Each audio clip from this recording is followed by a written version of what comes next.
নমস্কার। আমার চ্যানেলে আপনাদের সকলকে আবারও স্বাগত জানিয়ে আজকের গল্প পাঠ শুরু করছি। আজ আমি আপনাদের পড়ে শোনাব তারাশঙ্কর বন্দ্যোপাধ্যায়ের লেখা কালজয়ী গল্প কালা পাহাড়। সংসারে অবুঝকে বুঝাইতে যাওয়ার তুল্য বিরক্তিকর আর কিছু নাই। বয়স্ক অবুঝ শিশুর চেয়ে অনেক বেশি বিরক্তকর। শিশু চাঁদ চাহিলে তাহাকে চাঁদের পরিবর্তে মিষ্টান্ন দিলে সে শান্ত হয়, শান্ত না হইলে প্রহার করিলে সে কাঁদিতে কাঁদিতে ঘুমাইয়া পড়িয়া শান্ত হয়। কিন্তু বয়স্ক অবুঝ কিছুতেই বুঝিতে চায় না এবং ভবির মতন ভুলিতেও চায় না। যশোদানন্দন বহু যুক্তিতর্ক দিয়াও বাপকে বুঝাইতে পারিল না। অবশেষে যাহাকে বলে তিক্ত বিরক্ত তাই হইয়া সে বলিল, তবে তুমি যা ইচ্ছে তাই করোগে, যাও দুটো হাতি কিনে আনোগে। কল্পিত হাতি দুইটা বোধ করি সুর ঝাড়িয়া রংলালের গায়ে জল ছিটাইয়া দিল। রংলাল রাগিয়া আগুন হইয়া উঠিল। সে হুকা টানিতেছিল। কথাটা শুনিয়া কয়েক মুহূর্ত ছেলের মুখের দিকে চাহিয়া রহিল। রংলাল বলিল, হাতি? হাতি বলি, ওরে বেটা, কখন আমি হাতি কিনবো বলেছি? যশোদা এ কথারও কোনো জবাব দিল না। সেও রাগে ফুলিতেছিল, গুম হইয়া বসিয়া রহিল। রংলাল এতক্ষণে বোধ হয় হাতি কেনা কথাটার একটা জবাব খুঁজিয়া পাইয়াছিল। সেও এবার শ্লেষপূর্ণ স্বরে বলিল, হাতি কেন, দুটো ছাগল কিনবি বরং। ফলাও চাষ হবে বাঁশের ঝাড়ের মতন, ধানের ঝাড় হবে 3 হাত লম্বা শীষ। চাষার ছেলে লেখাপড়া শিখলে এমন মুখ্যই হয় কি না?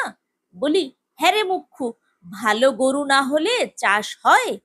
লাঙল মাটিতে ঢুকবে 1 হাত করে, 1 হেঁটো মাটি হবে গদগদে মোলায়েম ময়দার মতন, তবে তো ধান হবে, ফসল হবে। রংলাল ধরিয়াছে এবার সে গরু কিনিবে। এ কেনার ব্যাপার লইয়া মতদ্বৈত হেতু পিতা পুত্রে কয়েকদিন হইতেই কথা কাটাকাটি চলিতেছিল। রংলাল বেশ বড় চাষি, তাহার জোতজমাও মোটা, জমিগুলিও প্রথম শ্রেণীর, চাষের উপযুক্ত যত্ন অপরিসীম। বলশালী প্রকাণ্ড যেমন তাহার দেহ, চাষের কাজে খাটেও সে তেমনি অসুরের মতন। কার্পণ্য করিয়া এক বিন্দু শক্তিও সে কখনো অবশিষ্ট রাখে না। বোধ হয় এই কারণেই গরুর উপরেও তাহার প্রচণ্ড শখ। তাহার গরু চাই সর্বাঙ্গ সুন্দর, কাঁচা বয়স, বাহার রং, সুগঠিত শিং, সাপের মতন লেজ এবং আরো অনেক কিছু গুণ না থাকিলে গরু তাহার পছন্দ হয় না। আর একটা কথা, এই চাকলার মধ্যে তাহার গরুর মতন গরু যেন আর কাহারও না থাকে। গরুর গলায় সে ঘুঙুর ও ঘণ্টার মালা ঝুলাইয়া দেয়। 2টি বেলা ছেঁড়া চট দিয়া তাহাদের সর্বাঙ্গ ঝাড়িয়া মুছিয়া দেয়, শিং 2টিতে তেল মাখায়, সময়ে সময়ে তাহাদের পদসেবাও করে। কোনোদিন পরিশ্রম বেশি হইলে তাহাদের পা টিপিতে টিপিতে বলে, আহা, কেষ্ট জীব। গত কয়েক বৎসর অজন্মার জন্য এবং পুত্র যশোদাকে স্কুলে পড়াইবার খরচ বহন করিতে হওয়ায় রংলালের অবস্থা ইদানিং একটু অসচ্ছল হইয়া পড়িয়াছে। কিন্তু যশোদা এবার ম্যাট্রিক পাশ করিয়াছে, আর এবার ধানও মন্দ হয় নাই। এই জন্য এবার রংলাল ধরিয়া বসিয়াছে ভালো গরু তাহার চাই। 1 জোড়া গরু গতবার মাত্র কেনা হইয়াছে, কিন্তু তাহাদের প্রতি রংলালের মমতা নাই। গরু 2টি ছোটও নয় এবং মন্দ কোনো মতেই বলা চলে না, কিন্তু এ অঞ্চলে তাহাদের চেয়ে ভালো গরু অনেকের আছে। যশোদা বলিতেছে, এই বৎসরটা ওতেই চলুক, আমি চাকরি বাকরি একটা কিছু করি, আর এবারও যদি ধান ভালো হয় তবে কিনো এখন, আসছে বছর। কিনতে গেলে 200 টাকার কম তো হবেই না, সেই টাকা এখন পাবে কোথায়? টাকা কোথা হইতে আসিবে সে রংলাল জানে না, তবে গরু তাহার চাই। অবশেষে রংলালের জিদই বজায় থাকিল। যশোদার রাগ করিয়াই আর কোনো আপত্তি করিল না। টাকার জোগাড় হইয়া গেল। যে গরু জোড়াটা তাহার ছিল সেই জোড়াটা বেচিয়া হইল 100 টাকা। বাকি 100 টাকার সংস্থান করিয়া দিল যশোদার মা। সে রংলালকে গোপনে বলিল, ওর সঙ্গে ঝগড়া করে কি হবে, তুই গরু কিনে আন না, কিনে আনলে তো কিছু বলতে পারবে না। রংলাল খুশি হইয়া বলিল, বেশ তাই করি, তারপর ও আপনার মাথা ঠুকুক কেনে। যশোদার মা বলিল, এ গরু দুটো বেচে দাও, আর এই নাও, এইগুলো বন্ধক দিয়ে গরু কিনো তুমি, ভালো গরু নইলে গোয়াল মানায়। সে আপনার গহনা কয়খানি রংলালের হাতে তুলিয়া দিল। রংলাল আনন্দে উচ্ছ্বসিত হইয়া উঠিল। যাক, রংলাল টাকা কড়ি সংগ্রহ করিয়া পাচন্দি গ্রামের গরু মহিষের হাটে যাইবার সংকল্প করিল। বাছিয়া বাছিয়া মনের মতন 2টি গরু সে সংগ্রহ করিবে। পাচন্দির হাটে প্রবেশের মুখেই সে অবাক হইয়া দাঁড়াইয়া গেল। হ হ, এ যে, ওরে বাস রে, এ যে হাজার হাজার রে বাবা। হাজার হাজার না হইলেও গরু মহিষ 2 মিলিয়া 1000 খানেক আমদানি পাচন্দির হাটে হয়। আর মানুষ তেমনি অনুপাতে জুটিয়াছে। গরু মহিষের চিৎকারে, মানুষের কলরবে অদ্ভুত কোলাহল ধ্বনিত হইতেছে। মাথার উপর সূর্য তখন মধ্যাকাশে। যেখানটায় জানোয়ার কেনাবেচা হইতেছে সেখানে 1 ফোঁটা ছায়া কোথাও নাই। মানুষের সেদিকে ভ্রুক্ষেপও নাই। তাহারা অক্লান্তভাবে ঘুরিতেছে।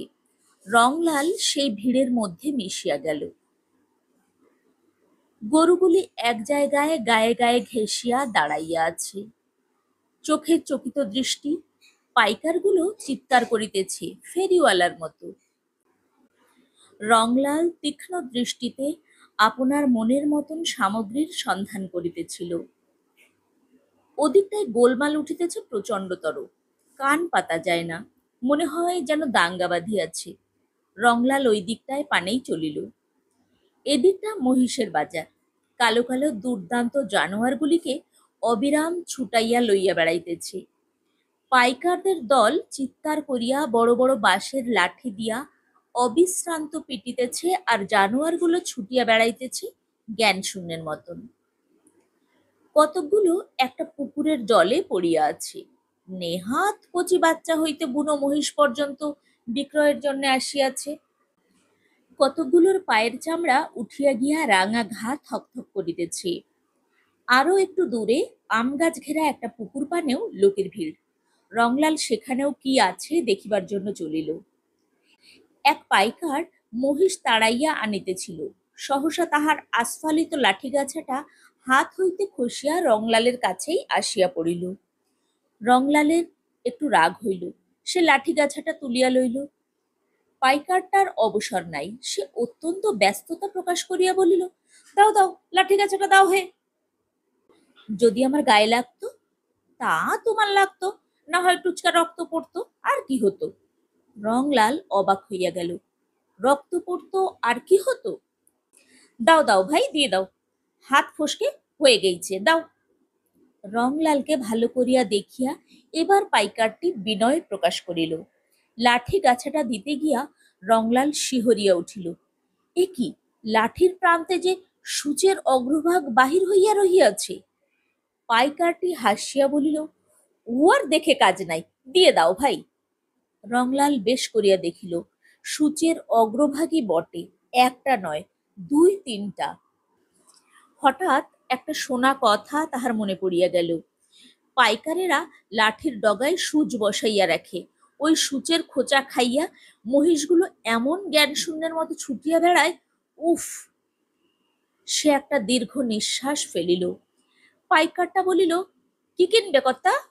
মহিষ কিনবে তো লও, ভালো মহিষ দিব, সস্তা দিব, আই আই বলিয়া রংলালকে দেখাইয়া সে মহিষগুলোকে ছুটাইতে আরম্ভ করিল।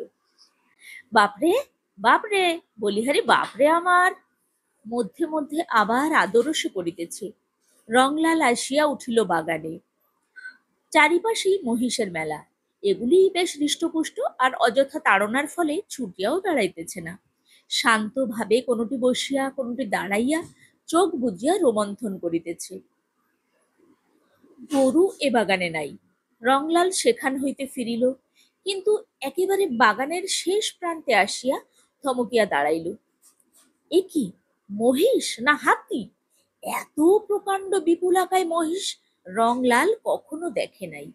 কয়েকজন লোকও সেখানে দাঁড়াইয়াছিল।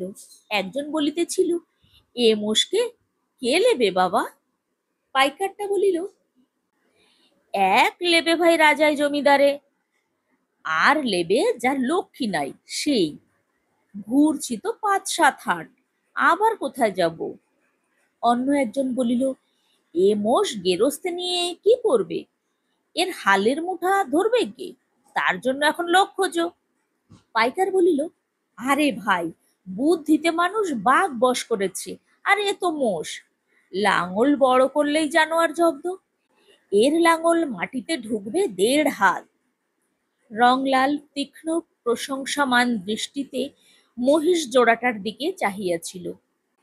বলিহারি, দেহের অনুপাতে পাগুলি খাটো, আবক্ষ পঙ্ক হইতে অত্যন্ত ২০ মণ ওজন তো স্বচ্ছন্দে ওই খাটো পায়ে খুঁটি দিয়া তুলিয়া লইবে। কি কালো রং, নিকষের মতন কালো। শিং দুইটির বাহার সবচেয়ে বেশি, আর দুইটি কি এক ছাঁচে ঢালিয়া গড়িয়াছে, যেন যমজ শিশু। কিন্তু দামে কি সে পারিবে? আচ্ছা, দেখাই যাক। হাট ভাঙিয়া শেষ লোকটি পর্যন্ত চলিয়া যাক, তখন দেখা যাইবে। পাইকারটাও তো বলিল, ৫-৭টা হাটে খরিদ্দার জোটে নাই। কথা তো শুধু টাকারই নয়, সকলেরই চেয়ে বড় কথা ওই জানোয়ার দুইটির বিপুল উদর। রংলাল এই মহিষ দুইটাই কিনিয়া ফেলিল। কিছুতেই সে প্রলোভন সম্বরণ করিতে পারিল না। ওই টাকাতেই তাহার হইল। পাইকারটাও কয়েকটা হাট ঘুরিয়া বিরক্ত হইয়া উঠিয়াছিল। অনেকগুলি টাকা তাহার এতদিন আবদ্ধ হইয়া আছে। সে যখন দেখিল সত্যই রংলালের আর সম্বল নাই, তখন ১৯৮ টাকাতেই মহিষ দুইটি রংলালকে দিয়া দিল। রংলালের মুখখানা উজ্জ্বল হইয়া উঠিল। সে কল্পনা নেত্রে দেশের লোকের সুপ্রশংসা বিস্ফোরিত দৃষ্টি যেন প্রত্যক্ষ নিরীক্ষণ করিতে লাগিল। কিন্তু যত সে বাড়ির নিকটবর্তী হইল, ততই তাহার উৎসাহ ক্ষীণ হইয়া অবসাদ প্রবল হইয়া উঠিল। লেখাপড়া জানা ছেলেকে তাহার বড় ভয়। তাহার কথাবার্তার জবাব দিতে রংলালকে হাঁপাইয়া উঠিতে হয়। তাছাড়া এত বড় দুইটা জানোয়ারের উদর পূর্ণ করা তো আর সহজ কথা নয়। একটাতেই দৈনিক ১ মণেরও বেশি খড় নস্যের মতো উদরসাৎ করিয়া ফেলিবে। গিন্নি যশোদার মা কি বলিবে? মহিষের নাম শুনিলে জ্বলিয়া যায়। রংলাল মনে মনে চিন্তা করিয়া ক্লান্ত হইয়া অবশেষে একসময় বিদ্রোহ করিয়া ওঠে। কেন, কিসের ভয়? কাহাকেই বা ভয়? ঘরই বা কাহার? সম্পত্তির মালিকই বা কে? কাহার কথার অপেক্ষা সে করে? চাষ কেমন হইবে সে কথা কে জানে? রংলালের মনে হইল মাটির নিচে ঘুমন্ত লক্ষ্মীর যেন ঘুম ভাঙিতেছে। মাটির নিরন্ধ্র আস্তরণ লাঙলের টানে চৌচির করিয়া দিলেই মা ঝাঁপিখানি কাখে করিয়া পৃথিবীর আলো করিয়া আসন পাতিয়া বসিবেন। এক হাঁটু দলদলে কাদা, কেমন সোদা সোদা গন্ধ। ধানের চারা ৩ দিনে ৩ মূর্তি ধরিয়া বাড়িয়া উঠিবে। কিন্তু এই ভাবনাটুকু তাহার স্থায়ী হয় না।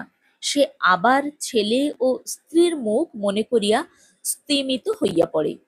মনে মনে সে তাহাদের তুষ্টি সাধনের জন্য তোষামোদ বাক্য রচনা আরম্ভ করিল।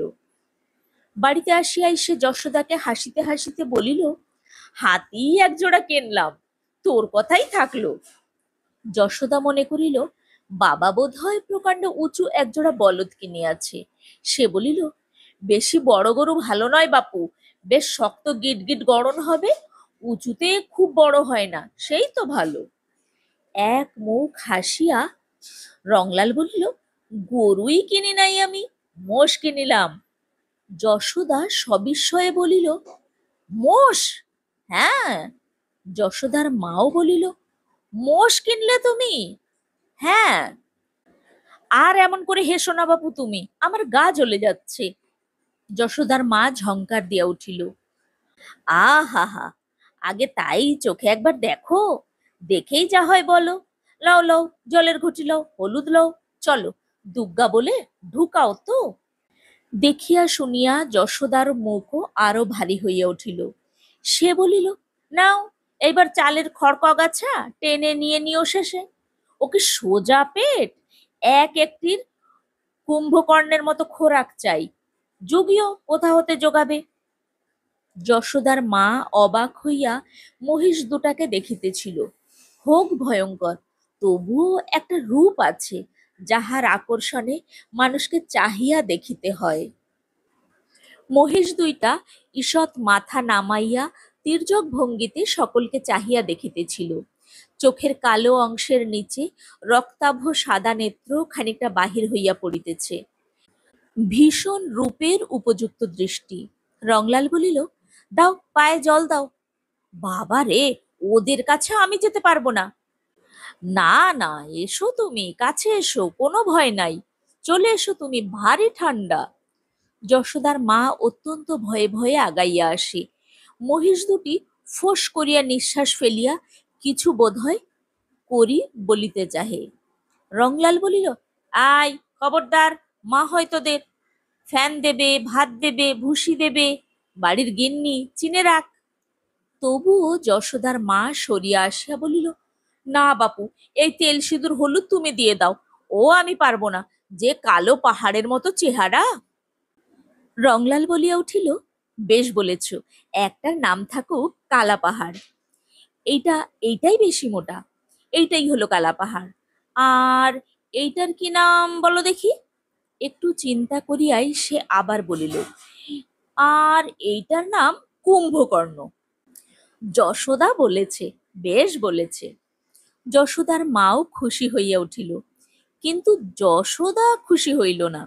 রংলাল বিরক্ত হইয়া বলিল, গোমরা মুখ আমি দেখতে লারি, সে গরুই হোক আর গোসাই হোক। রংলাল কালা পাহাড়ের পিঠে চড়িয়া কুম্ভকর্ণকে তাড়া দিতে দিতে তাহাদের নদীর ধারে চড়াইতে লইয়া যায় সকালেই, ফেরে বেলা ৩টায়। শুধু যে এটা খড় বাঁচাইবার জন্য করে তাহা নয়, এটা তাহাকে খ্যাপার মতো পাইয়া বসিয়াছে। বাড়ির সমস্ত লোক ইহার জন্য বিরক্ত, এমনকি যশোদার মা পর্যন্ত বিরক্ত হইয়া উঠিয়াছে। রংলাল হাসিয়া বলে, এবার খড় কত টাকায় বেচি তা দেখো, খড় বেচেই একখানা গয়না তোমার হবে। যশোদার মা বলে, গয়নার জন্য আমার ঘুম হয় না, তোমাকে দিনরাত ছ্যাঁকা দিই, বলো তো তুমি। যশোদা বলে, যাবে কোন দিন সাপের কামড়ে কিংবা বাঘের পেটে। সত্য কথা, নদীর ধারে সাপের উপদ্রব খুব, এবং বাঘও মাঝে মাঝে দুই একটা ছিটকাইয়া আসিয়া পড়ে। রংলাল সেই সব গ্রাহ্যই করে না। সে নদীর ধারে গিয়া একটা গাছ তলায় গামছা বিছাইয়া শুইয়া পড়ে। মহিষ দুইটা ঘাস খাইয়া বেড়ায়। উহারা দূরে গিয়া পড়িলে সে মুখে এক বিচিত্র শব্দ করে আহ আহ, অবিকল মহিষের ডাক। দূর হইতে সে শব্দ শুনিয়া কালাপাহাড় ও কুম্ভকর্ণ ঘাস খাওয়া ছাড়িয়া মুখ উঁচু করিয়া শোনে। তারপর উহারাও ওই আহ আহ শব্দে সাড়া দিতে দিতে দ্রুত বেগে হেলিয়া দুলিয়া চলিয়া আসে। কখনো কখনো বা ছুটিতে আরম্ভ করে। রংলালের কাছে আসিয়া তাহার মুখের দিকে চাহিয়া দাঁড়ায়, যেন প্রশ্ন করিতেছে, ডাকিতেছ কেন? রংলাল দুইটার গালেই দুই হাতে একটা করিয়া চড় বসাইয়া দিয়া বলে, পেটে তোদের আগুন লাগুক, খেতে খেতে কি বেলা যাবে নাকি, এই কাছে পিঠে চড়ে খা। মহিষ দুইটা আর যায় না, তাহারা সেইখানেই শুইয়া পড়িয়া চোখ বুজিয়া রোমন্থন করে। কখনো বা নদীর জলে আকণ্ঠ ডুবিয়া বসিয়া থাকে। রংলাল ডাকিলে জল সিক্ত গায়ে উঠিয়া আসে। মাঠে যখন সে লাঙল চড়ায়, তখন প্রকাণ্ড বড় লাঙলখানা সজোরে মাটির বুকে চাপিয়া ধরে। কালা পাহাড় ও কুম্ভকর্ণ অবলীলাক্রমে টানিয়া চলে। প্রকাণ্ড বড় বড় মাটির চাই দুই ধারে উল্টাইয়া পড়ে। এক হাতেরও উপর গভীর তলদেশ উন্মুক্ত হইয়া যায়। প্রকাণ্ড বড় গাড়িটার একতলা ঘরের সমান উঁচু করিয়া ধানের বোঝা চাপাইয়া দেয়। লোকে সবিস্ময়ে দেখে। রংলাল হাসে। মধ্যে মধ্যে কালা পাহাড় ও কুম্ভকর্ণকে লইয়া বিষম বিপদ বাঁধিয়া ওঠে। এক একদিন তাহাদের মধ্যে কি মনান্তর যে ঘটে! উহারা দুইটা যুদ্ধমান অসুরের মতন সামনাসামনি দাঁড়াইয়া ক্রোধে ফুলিতে থাকে। মাথা নিচু করিয়া আপন আপন শিং উদ্যত করিয়া সম্মুখের দুই পা মাটিতে ঠুকিতে আরম্ভ করে। তাহার পর যুদ্ধ আরম্ভ হইয়া যায়। এক রংলাল ছাড়া সেই সময় আর কেহ তাহাদের মধ্যে যাইতে সাহস করে না। রংলাল প্রকাণ্ড একগাছা বাঁশের লাঠি হাতে নির্ভয়ে উহাদের মধ্যে পড়িয়া দুর্দান্ত ভাবে দুইটাকে পিটাইতে আরম্ভ করে। প্রহারের ভয়ে দুইটাই সরিয়া দাঁড়ায়। রংলাল সেদিন দুইটাকে সাজা দেয়, পৃথক গোয়ালে তাহাদের আবদ্ধ করিয়া অনাহারে রাখে। তাহার পর পৃথকভাবে তাহাদের স্নান করাইয়া পেট ভরিয়া খাওয়াইয়া তবে একসঙ্গে মিলিতে দেয়। সঙ্গে সঙ্গে অনেক উপদেশও দেয়।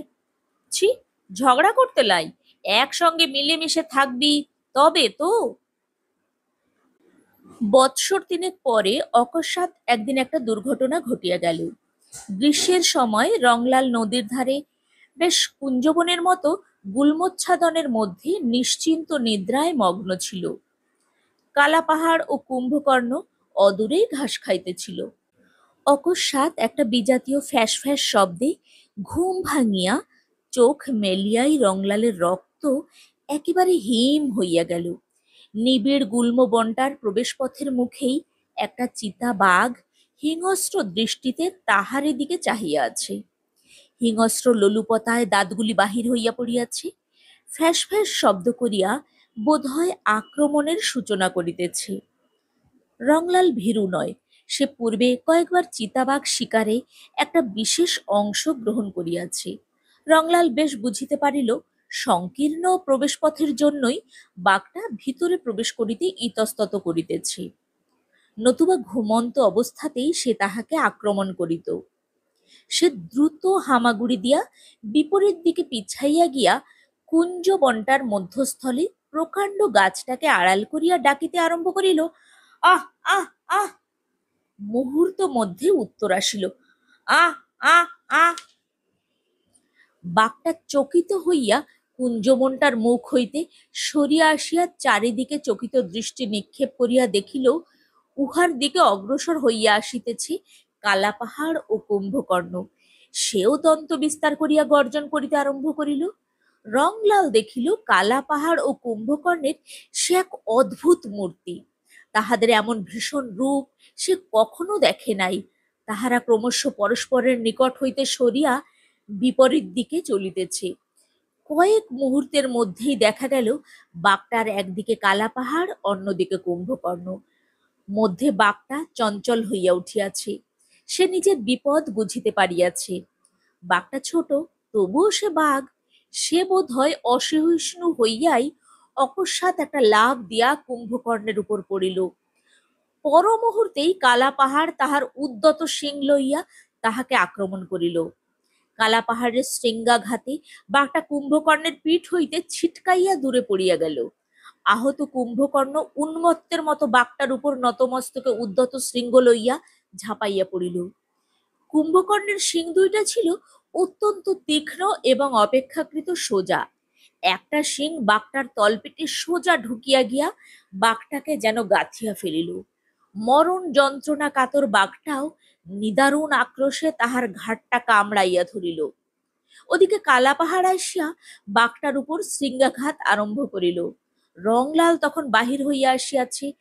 সেও দারুণ উত্তেজনায় জ্ঞান শূন্যের মতো চালাইতে আরম্ভ করিল তাহার বাঁশের লাঠি। কিছুক্ষণের মধ্যেই যুদ্ধমান দুইটা জন্তুই মাটিতে গড়াইয়া পড়িল। বাঘটার প্রাণ তখনও থাকিলেও অত্যন্ত ক্ষীণ শরীরে শুধু দুই একটা অতি ক্ষীণ আক্ষেপ মাত্র স্পন্দিত হইতেছিল। কুম্ভকর্ণ পড়িয়া শুধু হাঁপাইতেছিল।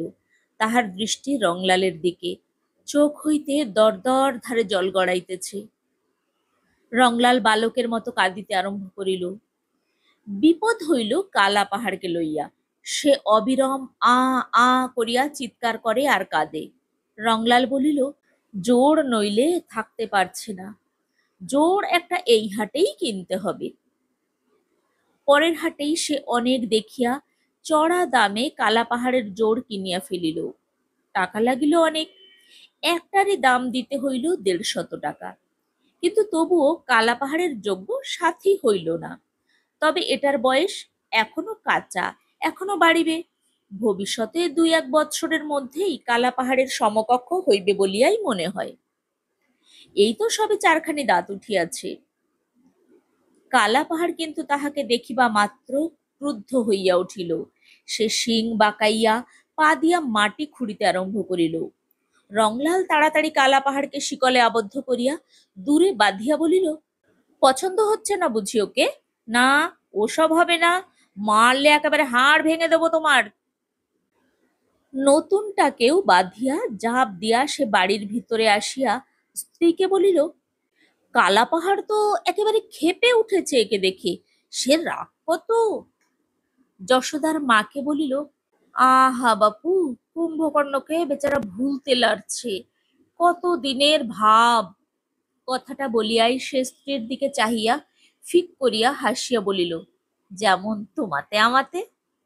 মরণ তোমার, কথার ছিরিখানা দেখো কেনে, ওরা হলো বন্ধু। তা বটে। রংলাল পরাজয় মানিয়াও পুলকিত না হইয়া পারিল না। তারপর বলিল, ওঠো ওঠো, জল তেল সিঁদুর হলুদ নিয়ে চলো একেবারে।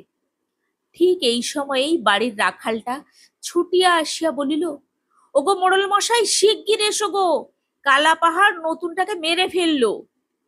সে কি রে, শেকল দিয়ে বেঁধে এলাম যে। রংলাল ছুটিয়া বাহির হইয়া গেল। রাখালটাও পেছন পেছন আসিতে আসিতে বলিল, গোজ উপড়ে ফেলাচ্ছে মশাই, আজ যা গোঙাচ্ছে, এতক্ষণ হয়তো মেরেই ফেলালো। রংলাল আসিয়া দেখিল রাখালটার কথা এক বিন্দুও অতিরঞ্জিত নয়। শিকল সমেত খুঁটিটাকে উপড়াইয়া সে আবদ্ধ নতুন মহিষটাকে দুর্দান্ত ক্রোধে আক্রমণ করিয়া প্রহার করিতেছে। নতুনটা একে কালাপাহাড় অপেক্ষা দুর্বল এবং এখনো তাহার বাল্য বয়স উত্তীর্ণ হয় নাই। তাহার উপরে আবদ্ধ অবস্থায় একান্ত অসহায়ের মতন পড়িয়া গিয়া সে শুধু কাতর আর্তনাদ করিতেছে। রংলাল মারিতে আরম্ভ করিল, কিন্তু তবু কালাপাহাড়ের গ্রাহ্য নাই। সে নির্মম ভাবে নবাগতকে আঘাত করিতেছিল। বহু কষ্টে যখন কালাপাহাড়কে কোনো রূপে আয়ত্তাধীন করা গেল, তখন নতুন মহিষটার শেষ অবস্থা। রংলাল মাথায় হাত দিয়া বসিয়া পড়িল। যশোদা বলিল, ওকে আর ঘরে রাখা হবে না, বেচে দাও ওকে। ওর জোড়া আনলে ও আবার মারামারি করবে। ও মোষ গরম হয়ে গিয়েছে। রংলাল কথার উত্তর দিতে পারিল না। সে নীরবে ভাবিতেছিল, যশোদার কথার জবাব নেই। সে সত্যই বলিয়াছে, কালাপাহাড়ের মেজাজ খারাপ হইয়া গিয়াছে। মহিষের মেজাজ একবার খারাপ হইলে সে আর শান্ত হয় না, বরং উত্তরোত্তর সে অশান্তই হইয়া ওঠে। কিন্তু তবু চোখ দিয়া তাহার জল আসে। দিন কয়েক পর রাখালটা আসিয়া বলিল, আমি কাজ করতে লারবো মশাই, কালাপাহাড় যেরকম ফোসাইছে, কোন দিন হয়তো মেরেই ফেলাবে আমাকে। রংলাল বলিল, যাহ, ফোঁস করা মোষের স্বভাব। কই, চল দেখি, দেখি গিয়ে। রংলাল কালাপাহাড়ের কাছে আসিয়া দাঁড়াইল। রক্তচক্ষু লইয়া রংলালের দিকে দৃষ্টিপাত করিয়া কালাপাহাড় তাহার মুখটা রংলালের কোলে তুলিয়া দিল। রংলাল পরম স্নেহে তাহার মাথা চুলকাইতে আরম্ভ করিল। কিন্তু রংলাল তো অহরহ কালাপাহাড়ের কাছে থাকিতে পারে না যে তাহাকে শান্ত করিয়া রাখিবে। অন্য কেহ গেলেই কালাপাহাড় অশান্ত স্বভাবের পরিচয় দেয়। মধ্যে মধ্যে মুখ তুলিয়া চিৎকার আরম্ভ করে। সে ঊর্ধ্বমুখ হইয়া কুম্ভকর্ণকে খোঁজে। দড়ি ছিঁড়িয়া সে ডাকিতে ডাকিতে ওই নদীর ধারে চলিয়া যায়। রংলাল ভিন্ন অন্য কেহ তাহাকে ফিরাইতে গেলেই সে রুখিয়া দাঁড়ায়। সেদিন আবার একটা গরুর বাছুরকে সে মারিয়া ফেলিল। এই বাছুরটির সহিত উহাদের বেশ একটি মিষ্টি সম্বন্ধ ছিল। কুম্ভকর্ণ ও কালাপাহাড় যখন পূর্ণ উদরে রোমন্থন করিত, তখন সে আসিয়া তাহাদের পেটের তলায় মাতৃস্তনের সন্ধান করিত। কিন্তু সেদিন কালাপাহাড়ের মেজাজ ভালো ছিল না। বাছুরটা ডাবায় জাব খাইবার জন্য আসিয়া তাহার মুখের সম্মুখ দিকে মুখ বাড়াইয়া দিল। কালাপাহাড় প্রচন্ড ক্রোধে শিং দিয়া আঘাত করিয়া সরাইয়া দিল। যশোদা আর রংলালের অপেক্ষা করিল না। সে পাইকার ডাকিয়া কালাপাহাড়কে বিক্রয় করিয়া দিল। নিতান্তই অল্প দামে বেচিতে হইল। পাইকারটা বলিল, ৳৬০ হয়তো আমার লোকসান হবে, এ গরম মোষ কি কেউ নেবে মশাই? যশোদা অনেক কথা কাটাকাটি করিয়া আর ৫টি টাকা মাত্র বাড়াইতে সক্ষম হইল। পাইকারটা কালা পাহাড়কে লইয়া চলিয়া গেল। রংলাল নীরবে মাটির দিকে চাহিয়া রহিল। কালা পাহাড় আবার ডাকিয়া উঠিল। রংলাল তখনও চুপ করিয়া বসিয়াছিল। কালা পাহাড়ের শব্দ শুনিয়া সে চমকিয়া উঠিল। সত্যই তো, কালা পাহাড়! কালা পাহাড় ফিরিয়া আসিয়াছে। রংলাল ছুটিয়া গিয়া তাহার কাছে দাঁড়াইল। কালা পাহাড় তাহার কোলে মাথাটা তুলিয়া দিল। পাইকার আসিয়া বলিল, আমার টাকা ফিরিয়ে দেন মশাই, এ মোষ আমি নেব না। বাপ রে বাপ, আমায় জানে মেরে ফেলতো মশাই। জানা গেল খানিকটা পথ কালা পাহাড় বেশ গিয়াছিল, কিন্তু তাহার পরেই সে এমন খুঁট লইয়া দাঁড়াইল, কাহার সাধ্য উহাকে এক পা নড়ায়।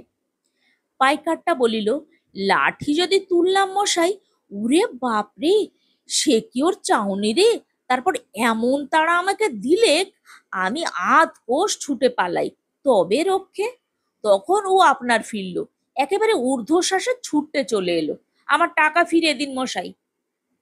সে আপনার টাকা ফিরাইয়া লইয়া গেল। যশোদা বলিল, এক কাজ করো তবে, হাটে যাও বরং। রংলাল বলিল, আমি পারবো না। আর কে নিয়ে যেতে পারবে তুমি না গেলে? অগত্যা রংলালই লইয়া গেল। পথে সে অনেক কাঁদিল। এই হাট হইতেই কালা পাহাড়কে সে কিনিয়াছিল, কিন্তু ফিরিল সে হাসিতে হাসিতে। কালা পাহাড়কে কেহ কেনে নাই। ওই পাইকারটা সেখানে এমন দুর্নাম রটাইয়াছে যে কেহ তাহার কাজ দিয়াও আসে নাই। যশোদা বলিল, তবে শহরের হাটে যাও, এদিককার পাইকার ও হাটে যায় না।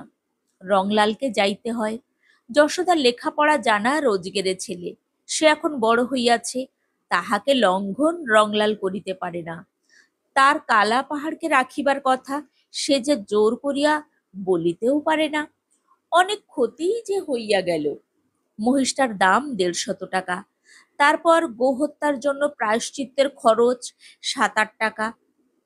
এই ১ মাস চাষ বন্ধ হইয়া আছে, সে ক্ষতির মূল্য হিসেব নিকেশের বাহিরে। হাটে একজন পাইকার কালা পাহাড়কে দেখিয়া অত্যন্ত আগ্রহ প্রকাশ করিয়া কিনিল। এক বড় জমিদারের এমনই মহিষের বরাত আছে, দামও সে ভালোই দিল, ১০৫ টাকা। রংলাল বলিল, এই দেখো ভাই, মোষটা আমার ভারী গা ঘেঁষা, এখন এইখানে যেমন বাধা আছে থাক, আমি চলে যাই, তারপর তোমরা নিয়ে যেও, নইলে হয়তো চেঁচাবে, দুষ্টুমি করবে। তাহার চোখ দিয়া জল পড়িতেছিল। পাইকারটা হাসিয়া বলিল, তা বেশ, থাকুক এইখানে, তুমি যাও। রংলাল তাড়াতাড়ি পা চালাইয়া একেবারে শহরের স্টেশনে ট্রেনে চাপিয়া বসিল। হাঁটিয়া ফিরিবার মতন শক্তি তাহার ছিল না। কিছুক্ষণ পরই পাইকার কালা পাহাড়ের দড়ি ধরিয়া টান দিল। কালা পাহাড় তাহার দিকে চাহিয়া চকিত হইয়া চারিদিকে চাহিতে লাগিল আর ডাকিতে লাগিল। সে রংলালকে খুঁজিতেছিল, কিন্তু কই, সে কই? পাইকারটা লাঠি দিয়া মৃদু আঘাত করিয়া তাড়া দিল। চল চল। কালা পাহাড় আবার ডাকিল। সে খুঁটি পাতিয়া দাঁড়াইল, যাবে না। পাইকারটা আবার তাহাকে আঘাত করিল। কালা পাহাড় পাগলের মতন চারিদিকে রংলালকে খুঁজিতেছিল। কই, সে কই? নাই, সে নাই তো। কালা পাহাড় দুর্দান্ত টানে পাইকারের হাত হইতে আপন গলার দড়ি ছিনাইয়া লইয়া ছুটিল। এই পথ দিয়াই তাহারা আসিয়াছে। ঊর্ধ্বমুখে সে ছুটিতেছিল আর প্রাণপণে ডাকিতেছিল। পাইকারটা কয়েকজনকে জুটাইয়া লইয়া কালা পাহাড়ের পথ রোধ করিল, কিন্তু দুর্দান্ত কালা পাহাড় পিঠের উপর লাঠি বর্ষণ অগ্রাহ্য করিয়া সম্মুখের লোকটাকেই শিং দিয়া শূন্যে নিক্ষেপ করিয়া আপন পথ মুক্ত করিয়া উন্মত্তের মতো ছুটিতে লাগিল। কিন্তু এ কি, এসব যে তাহার সম্পূর্ণ অপরিচিত। শহরের রাস্তার দুই পাশে সারি সারি দোকান, এত জনতা। ওটা কি? একখানা ঘোড়ার গাড়ি আসিতেছিল। কালা পাহাড় ভয়ে একটা পাশের রাস্তা দিয়ে ছুটিল। রাস্তায় লোকজন হৈ হৈ করিতেছে। কার্মোস! ও কি অদ্ভুত আকার, বিকট শব্দ! একখানা মোটর কার আসিতেছিল। কালা পাহাড়ের জ্ঞান লোপ পাইয়া গেল। তাহার মনশ্চক্ষে আপনার বাড়িখানি দেখিতেছিল, আর রংলালকে তার স্বরে সে ডাকিতেছিল। সে এবার একখানা পানের দোকান চুরমার করিয়া দিয়া আবার বিপরীত দিকে ফিরিল। লোকজন প্রাণ ভয়ে ছুটিয়া পালাইতেছিল। কালা পাহাড়ও প্রাণ ভয়ে ছুটিতেছিল। দেখিতে দেখিতে দুইটা লোক জখম হইয়া গেল। কালা পাহাড় ছুটিতেছে আর রংলালকে ডাকিতেছে। কিন্তু এ কি, ঘুরিয়া ফিরিয়া সে কোথায় যাইতেছে? কোথায়, কত দূরে তার বাড়ি? আবার সেই বিকট শব্দ, সেই অপরিচিত জানোয়ার। এবার সে ক্রুদ্ধ বিক্রমে তাহার সহিত লড়িবার জন্য দাঁড়াইল। মোটরখানাও তাহারই সন্ধানে আসিয়াছে। পুলিশ সাহেবের মোটর। পাগলা মহিষের সংবাদ পৌঁছাইয়া গিয়াছে। মোটরখানাও দাঁড়াইল। কালা পাহাড় প্রচণ্ড বিক্রমে অগ্রসর হইল। কিন্তু তাহার পূর্বেই ধ্বনিত হইল একটা কঠিন উচ্চ শব্দ। কালা পাহাড় কিছু বুঝিল না, কিন্তু অত্যন্ত কঠিন, নিদারুণ যন্ত্রণা মুহূর্তের জন্য। তারপর সে টলিতে টলিতে মাটিতে লুটাইয়া পড়িল। সাহেব রিভলভার খাপে পুরিয়া সঙ্গের কনস্টেবলকে নামাইয়া দিলেন। বলিলেন, ডোম লোগোকে বোলাও। এতক্ষণ আপনারা শুনছিলেন তারাশঙ্কর বন্দ্যোপাধ্যায়ের লেখা কালজয়ী গল্প কালা পাহাড়।